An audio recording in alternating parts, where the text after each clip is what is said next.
sobre a COP26, que é a Conferência Mundial do Clima, está acontecendo em Glasgow, na Escócia. Inclusive, Glasgow é uma cidade que sofre muito com as mudanças climáticas. Cerca de 170 mil pessoas ficam em situação extremamente vulnerável por conta da subida do grande rio que banha a cidade, em função dessa... Bom, gente, o degelo das camadas, das calotas polares, do Ártico. Vai ficar um pouco mais quente, mas a gente já vive no calor mesmo. Vai fazer frio num lugar que já faz frio e tal. Quer dizer, existe muita desinformação, né?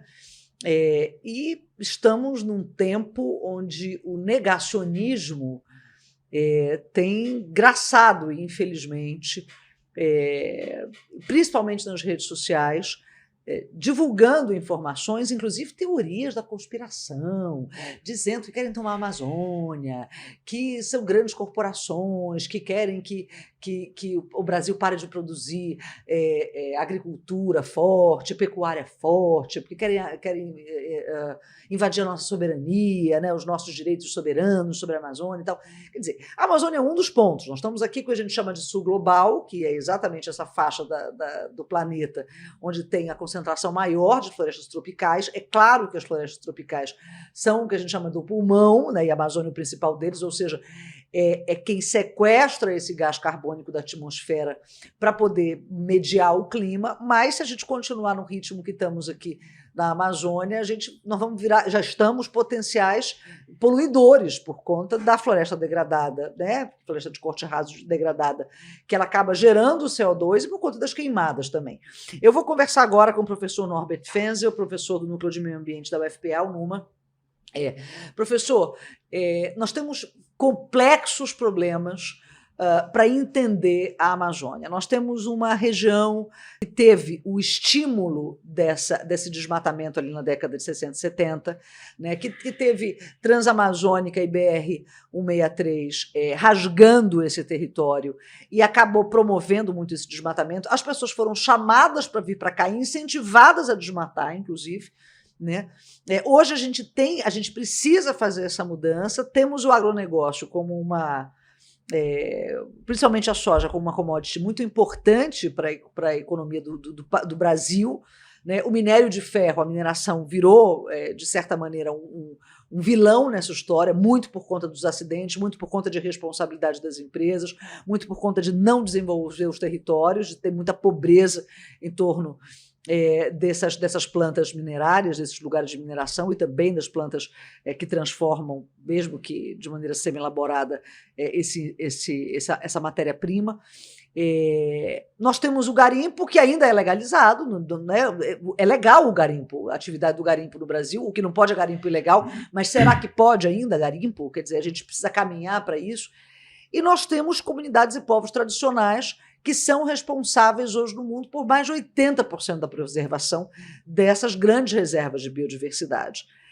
Como é que a gente, digamos, calibra tantos interesses, onde o que está em jogo não é simplesmente a economia de um país, a estabilidade econômica, a estabilidade política, mas a sobrevivência da nossa espécie? Boa tarde, gratidão pela sua presença e desculpa uma pergunta tão longa. Tá, então, bom dia, muito obrigado pelo convite que você me fez. Bem, veja bem, para eu colocar minha posição enquanto pesquisador sobre todo esse debate sobre clima, eu preciso só fazer um pequeno contexto. Eu estudei geociências e ciências ambientais na década de 70 e aprendi uma série de coisas que, para mim, hoje em dia ainda tem validade. Elas não desapareceram do cenário científico.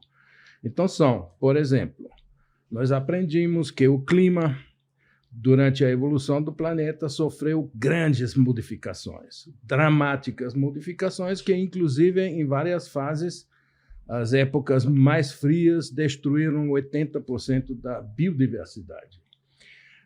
Nós aprendemos, por exemplo, de que o clima é causado basicamente pelo problema da modificação da crosta terrestre, né? As placas tectônicas elas se mexem, portanto, a rotação do planeta se mexe, o eixo de inclinação da rotação mexe, portanto, há uma transformação da viagem que o nosso planeta faz em torno do Sol. essa exposição ao sol e as variabilidades solares, todos esses são processos que influem nas grandes modificações climáticas e nós aprendemos de que as mudanças climáticas sempre ocorreram e sempre vão ocorrer.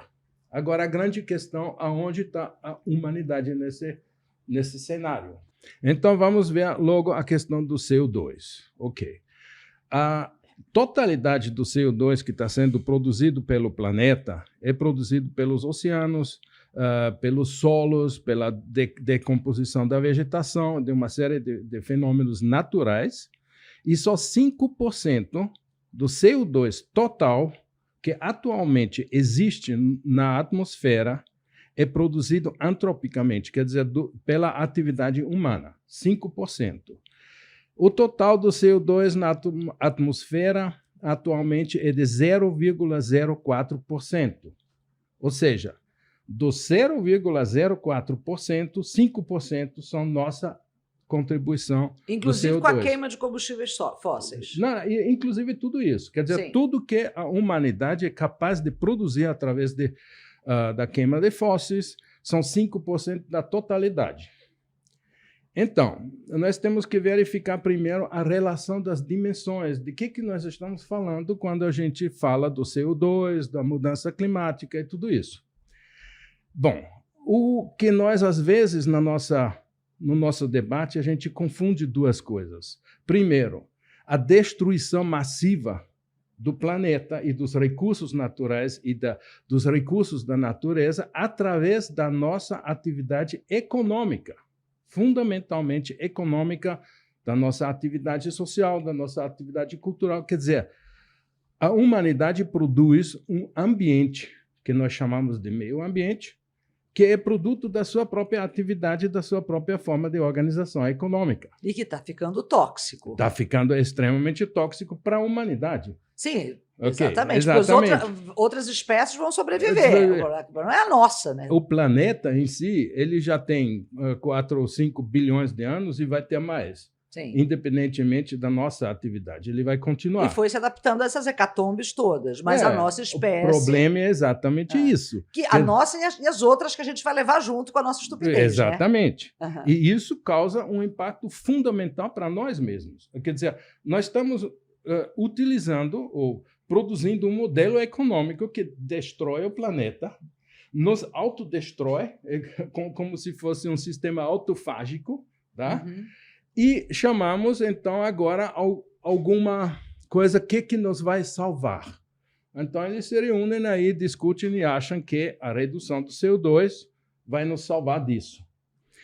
Na minha opinião, temos que resolver a pobreza, né? E a fome. Bom, aí que vem exatamente a minha grande questão. Não adianta você continuar sendo capitalista, acumulador, mudar do CO2 para o combustível verde se as pessoas continuam morrendo de fome. Mas exatamente isso é a grande questão. Ou seja, se nosso grande drama que estamos vivendo é a destruição do planeta e todos os efeitos negativos que isso nos causa, então vamos para as causas raízes do problema. Qual é? Esse modelo econômico que é absolutamente destrutivo. Nós estamos vendo isso, como funciona. Gente, 1%, deixa eu só...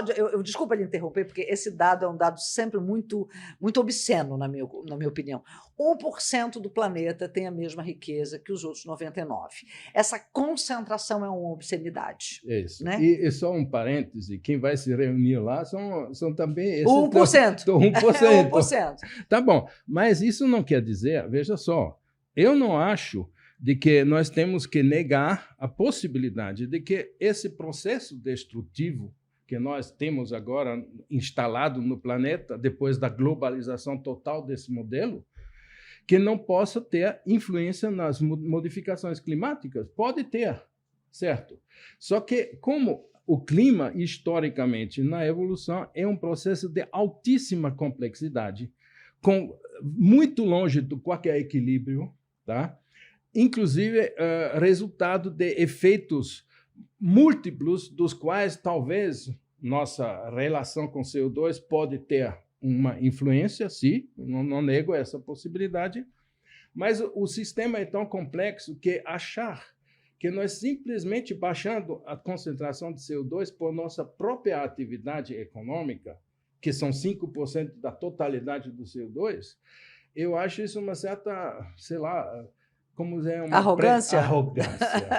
Agora, essa é uma boa palavra. Arrogância da humanidade, achar que nós não podemos mudar o modelo econômico, aparentemente isso é tão difícil, nós temos até dificuldades de dominar o mercado, acabar com a miséria. 200 mil crianças morrem de fome todo dia. Será que, baixando o CO2, nós vamos, então, tirar todas as crianças que morrem de fome da realidade? Agora, então, professor Norbert, eu pergunto o seguinte, dentro do seu raciocínio, que é de uma clareza, né, e de uma franqueza quase constrangedora, porque, no final das contas, todo mundo falando da COP, vamos salvar o planeta. Primeiro que nós salvar o planeta vai dar o jeito dele, mas salvar a nossa espécie, a humanidade. Existem os outros assuntos ou as outras temáticas transversalizantes daí. Que a questão é o seguinte, nós estamos falando do sul global, né, que é esse hemisfério sul aqui, que é onde está concentrada a pobreza, a maior parte da pobreza, depois que a China conseguiu dar uma grande virada economicamente, tirando, no caso deles, são sempre na casa das centenas de milhões. Né? Então, nós estamos falando aqui do continente africano, nós estamos falando da América Latina, né? Nós estamos falando da Indonésia, então nós estamos, quer dizer, a Indonésia um pouquinho mais para ali, mas também a Indonésia com grandes florestas tropicais. Nós estamos falando de lugares onde a pobreza também está muito concentrada, onde a guerra civil mata muita gente, onde a fome mata muita gente, onde os grandes laboratórios, por exemplo, que não liberam patentes seja para vacinas, ou seja, para medicamentos, como foi o caso da AIDS na África, que foi uma coisa do continente africano, principalmente os países subsaarianos, foi uma coisa estarrecedora para o mundo. Quer dizer, não vem também a reboque dessa discussão um novo modelo de desenvolvimento que, por exemplo, possa trazer a possibilidade da taxação, que são os 15% das grandes empresas, a taxação global, a renda mínima, que seria o salário mínimo global, para que não haja, entendeu? A distribuição dessa riqueza concentrada. Exato. Esses assuntos não estariam também, digamos, pegando uma boa carona, aproveitando a oportunidade que o 1% estão lá conversando? Olha, eu acho que pode dar uma certa carona, ok. Mas eu me pergunto por que não falar diretamente sobre as causas raízes reais que a gente está vendo. Não, precisamos fazer uma viagem em torno do CO2 e do sei o quê para apontar o problema real que nós estamos vivendo? Não precisa. Por exemplo, 60 a 70 milhões de africanos atualmente estão em caminho para a Europa. Vocês sabem disso, né? A migração. Estão fugindo de quê? Eles estão fugindo de guerras, de fome, da miséria econômica e tudo isso. E alguém vai me querer, com todos os dados que eu tenho, vai me dizer que eles estão fugindo do clima, da mudança climática? Não, eles estão fugindo de coisas muito mais concretas, que é a sobrevivência física, econômica, fugindo das guerras. Pronto, então vamos apontar, por exemplo, o dedo nos verdadeiros problemas raízes que causam o nosso sofrimento, nosso desespero. Por exemplo, eu acho que nós temos que ter muito cuidado com a narrativa que está nos sendo imposta. Crise climática, para mim, como geólogo, eu não entendo o que é isso. O que é uma crise climática? Quando é que existia um clima padrão ajustado para a humanidade? Isso nunca existia. Agora, quando a gente transfere isso para o conceito de justiça climática. Pois é, a justiça social eu entendo. Eu entendo isso. Justiça social, justiça econômica, isso eu entendo. Mas justiça climática, aonde? Eu não, isso é fora do meu padrão de entendimento, para ser sincero. O que não quer dizer que nossa destruição do planeta que nós estamos produzindo com o nosso modelo econômico, da biodiversidade, inclusive da sociodiversidade. Nós estamos destruindo nós mesmos. Então, que isso não tenha influência no clima, pode ter. Eu até concordo de discutir isso. sem problema nenhum. Eu acredito, inclusive, que pode ter certos impactos. Mas, por exemplo, no caso da Amazônia, quando eu participo em eventos na Europa, por exemplo, quando se fala da Amazônia e da destruição da Amazônia, a única coisa que eles estão pensando é, sim, mas qual é o efeito disso no clima? Eu sempre digo o seguinte, não, vamos pensar primeiro qual é o efeito disso na sociedade amazônica, que sofre pra caramba dessa destruição. Esse que é o problema principal no momento. Não é por exemplo, se você destrói as florestas tropicais, o que acontece? Que você retira umidade da evapotranspiração, que você afeta o ciclo hidrológico. Ok. O vapor de água na atmosfera é 4%, comparado ao 0,04% do CO2. E as moléculas de água, sim, têm uma influência muito mais interessante e muito mais importante na regulação da temperatura do planeta. Então, por exemplo, é claro que a destruição das florestas traz um problema climático periférico, com certeza, mas traz, porque nós estamos retirando, de uma certa forma, ou estamos causando uma perturbação do ciclo hidrológico. Aí, entrando nesse seu raciocínio, professor, a gente vai trazer a outra preocupação, que são esses vírus, né, que, em geral, começam com os transmissores sendo animais da vida silvestre. Então, quando você desmata, você desequilibra ali aquele um ecossistema, um bioma, e aí aquilo que estava, digamos assim, relativamente organizado e equilibrado, afeta a vida dos humanos em áreas que são áreas mais adensadas do ponto de vista populacional, em áreas, e em geral, áreas mais urbanas. Essa é uma preocupação também, porque, veja, quando a gente fala em justiça climática, a gente também está falando dessa vulnerabilidade da população de área costeira, com o derretimento das camadas polares. Tudo bem, o que eu quero dizer é o seguinte, eu já entendi que o raciocínio isso é importante a gente falar, mas a nossa influência é pequena em relação ao próprio ciclo de vida do planeta, com seus elementos, né? E olhando numa perspectiva de milhares de anos também. Nós estamos falando a gente está falando de 2050.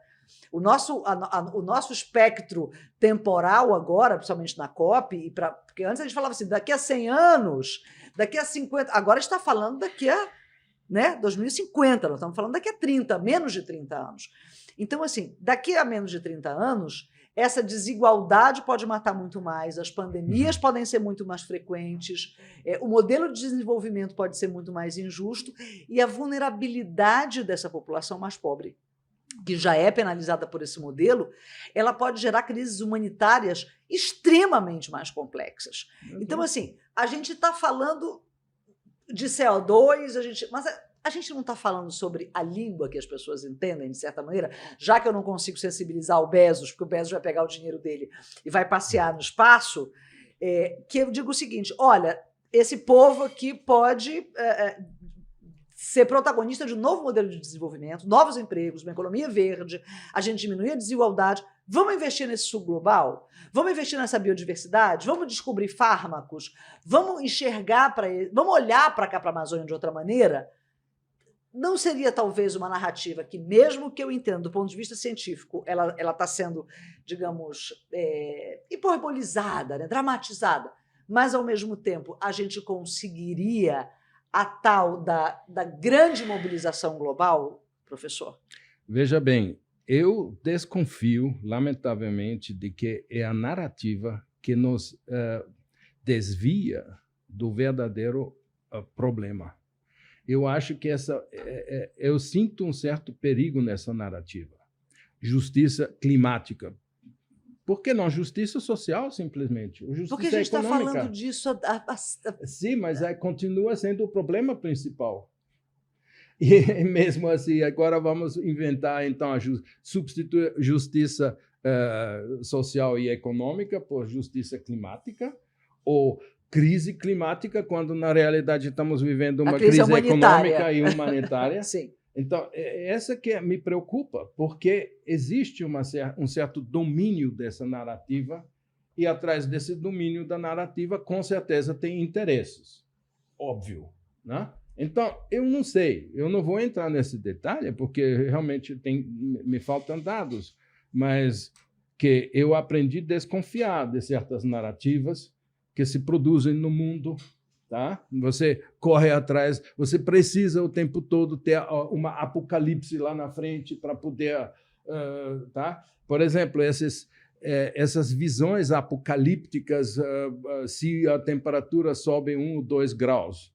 Isso, para mim, como geólogo, eu vou ser sincero, isso é completamente fora de contexto. Por quê?